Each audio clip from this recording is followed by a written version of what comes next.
Hi, happy hump day, and welcome to Mike's Laboratory, where we put them all back on duty. Okay, guys, today we're going to continue with the MSV motor box repair. I'll show you what I did to clean it and everything, and then we're going to give it a good test to make sure everything works, and then I'll show you what I consider to be the best method for putting it back into the MSV. Let's see. And as always, hey, it's been a while since I made a video. I'm a little rusty now. As always, I'd like to say thank you very much to you guys who subscribe and watch the videos. I have more than a few new subscribers, and although I can't recall all your names, guys, thank you very much. I highly appreciate it. Please like and comment in the videos. I don't always get to the comments as often as I should, but I'm doing my best, man. Work is just killing me. But anyhow, for right now, let's get down here to the meat of the business, and we'll show you this rest of this MSV motor box. And I also have a new little toy here for the camera, so I probably make it a lot easier for you guys to see the videos. So this is my first time using it. It's a little chest mount so that I can more easily keep the camera where it needs to be. So hopefully that'll help things out some too.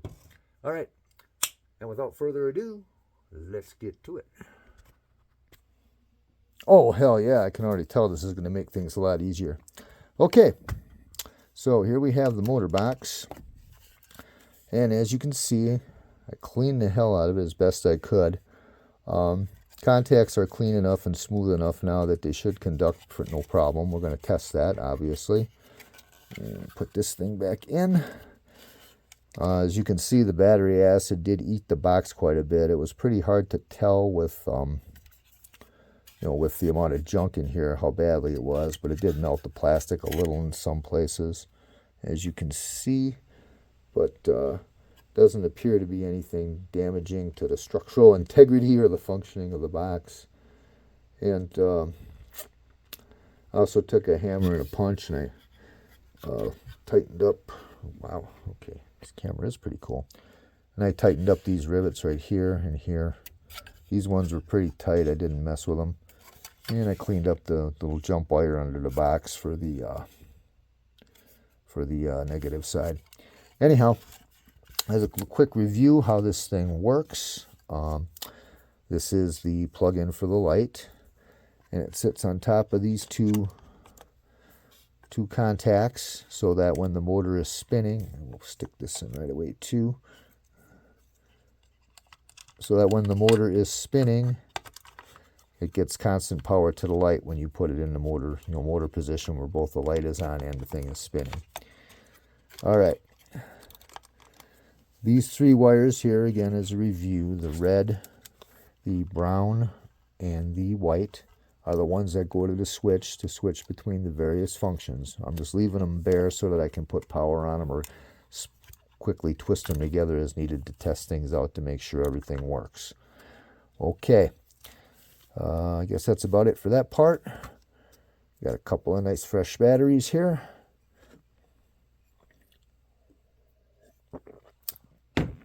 Let's put them in here and we'll give it a shot and see what happens. Okay. And okay. Come on, get in there. Get in there. There we go. Okay. So, the first thing we're going to do, I think, is show you this. Okay, the white wire that goes to the batteries, or the white wire that goes to the switch, is the power feed from the batteries. These two wires control the motor and the light. The switch goes into different positions to connect the power different ways to make it do its stuff. So, since we know that the blue is the ground negative wire, which goes to this side over here and runs and connects to one side of this switch or of this contact and then to the motor, and we know that's the negative side. And these two go to power. Okay, now this is the main power wire. Therefore, if I touch it to here, the motor will spin. Full 3 volts. Okay, so we know that that connection is working. And then if I take these two wires, the power and the feedback from the switch for the power to the light, and connect these two together. I got to make sure I'm keeping this camera where it needs to be. We'll just twist them together for temporary. And we'll put the light into its socket and see what happens.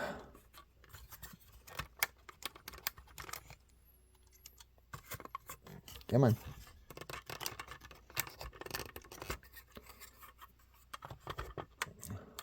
There we go. And as you can see, the light is indeed turned on. All right. So let's turn it around this way and give you guys a better view. There we go. This is one that I modified with an LED. I was missing a reflector back there in the lens. So I took an LED flashlight and made a reflector out of plastic to make this one work. I think it turned out pretty cool. It's a hell of a lot brighter than the original light too, I'll tell you that. Anyway, okay, so now we know that all of our circuits work inside of the box. Oh wait, probably one more I should do.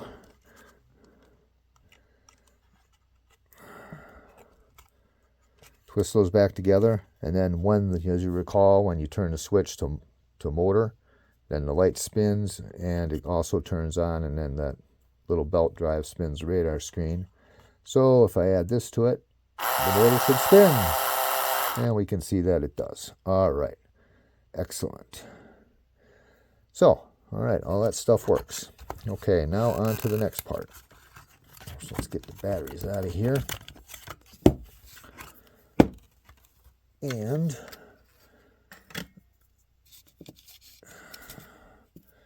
we'll put that in there as well. Get these wires out of the way. All right, now to put this thing back together, obviously you want to make sure all the wires come out of the corner here where it's got that little cut. You can see that right there where they come out. Okay. Obviously these ones are just barely long enough because I cut them off to get the thing loose. What we're going to do to put it back together in a later episode is to just simply add some wire to these and extend them a bit so I can easily put them back. Easily twist them, solder them. I think I'll probably put a little solder on them. But in any event, for now, we're going to stick these back in here. Put the cover on. And I'm going to show you how we're going to remount this to the MSV. So first we got to knock these rivets out of these holes. So anyway, I found that the simplest way to do that is you just simply take a pair of pliers and crush the rivet.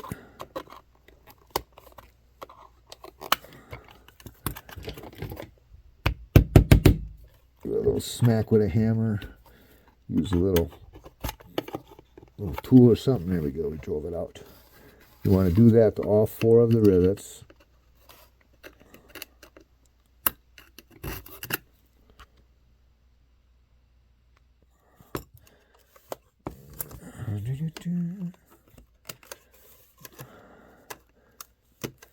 I think I mentioned this before in the last video. If you want to get fancy, you can indeed replace them with equivalent rivets. I'm sure you could find some brass ones that are close enough to make you happy if you're a vintage purist. For me, no worries on that score. There we go. One more to go.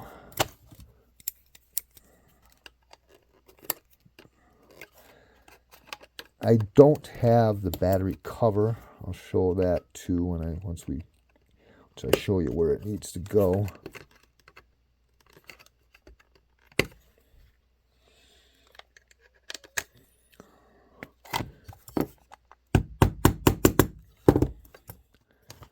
Freaking little pain in the butt.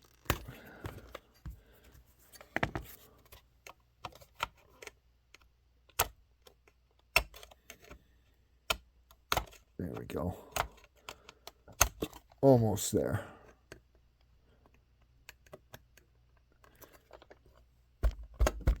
Should have just done this before I started the video as well, huh? Ah, well, it is what it is.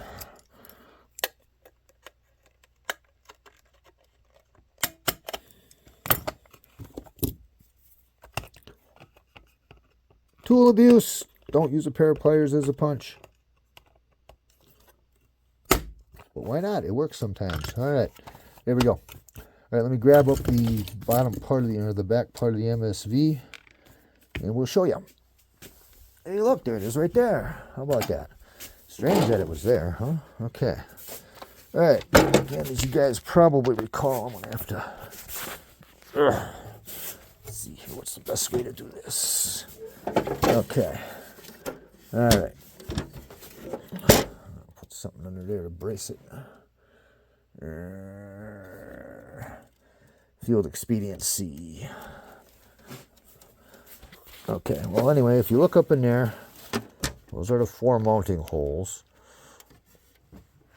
1, 2, 3, and 4 over here in the corner.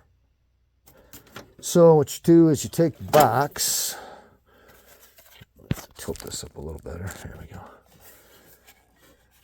And just kind of match it up under there. Obviously, you want this to go through this hole.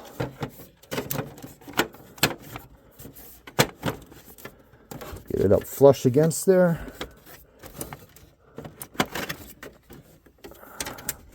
Once you got it up flush against there, and you hold it on there with your hands like this, flip her over. And as you can see up here on top,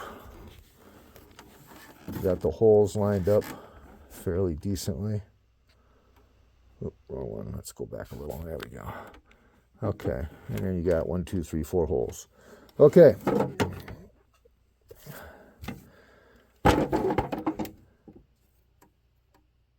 3.5 millimeter diameter machine screw. Put it in at the top. Take a screwdriver and screw it in there. You will find that it will cut its own threads if you screw with light pressure downward. And you can go through both sections, both the top of the MSV. There we go. Get it started just a little bit like that. Get a screwdriver here. And just gentle pressure, crank down with the screwdriver, making sure you're lined up with the hole in the box underneath. The machine screw will cut its own threads into plastic without really damaging anything, as long as you don't over tighten it. Once you get down to the bottom of the screw head, or I should say once the screw head is flush with the top of the MSV, you get a little twist. There's no need to tighten it any more than that, and that'll hold it up in there just fine. And you do the same thing for the other 4, obviously. Okay, if you look on this side, you can see that the screw is through.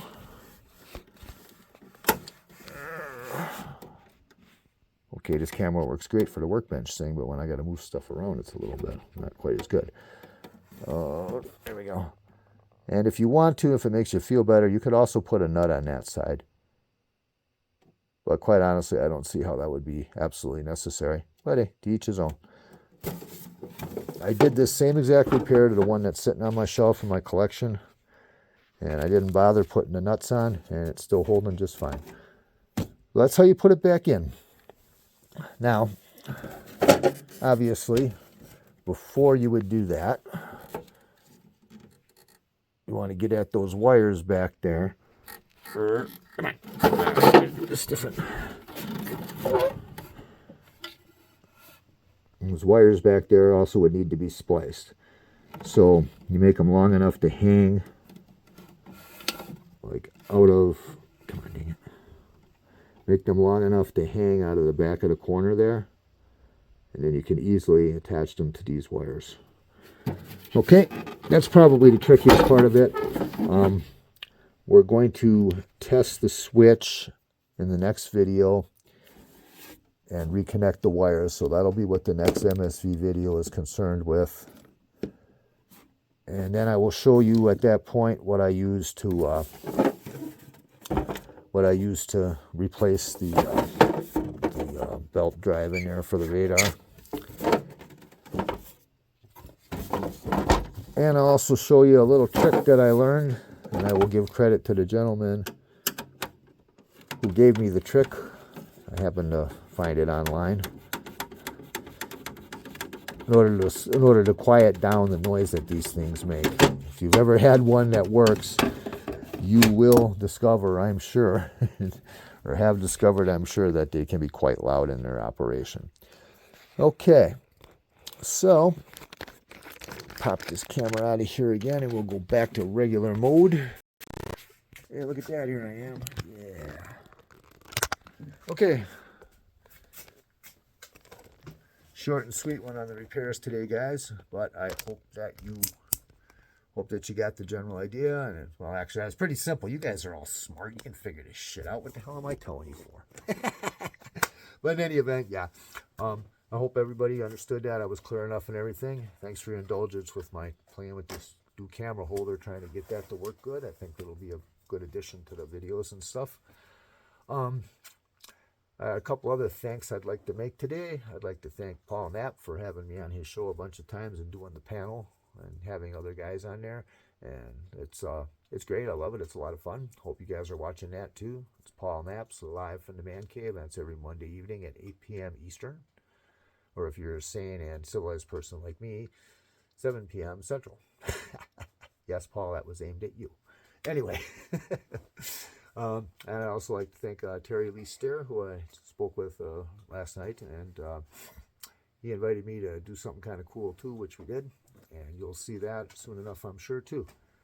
I guess that's about it for today. As usual, I've enjoyed doing this. As usual, I've had a blast. As usual, I hope you had a blast. Thanks very much for liking and subscribing. Thanks very much for watching, and let's keep them all back on duty. Till next time, guys. Probably this weekend. Hopefully this weekend. But we'll see. Later.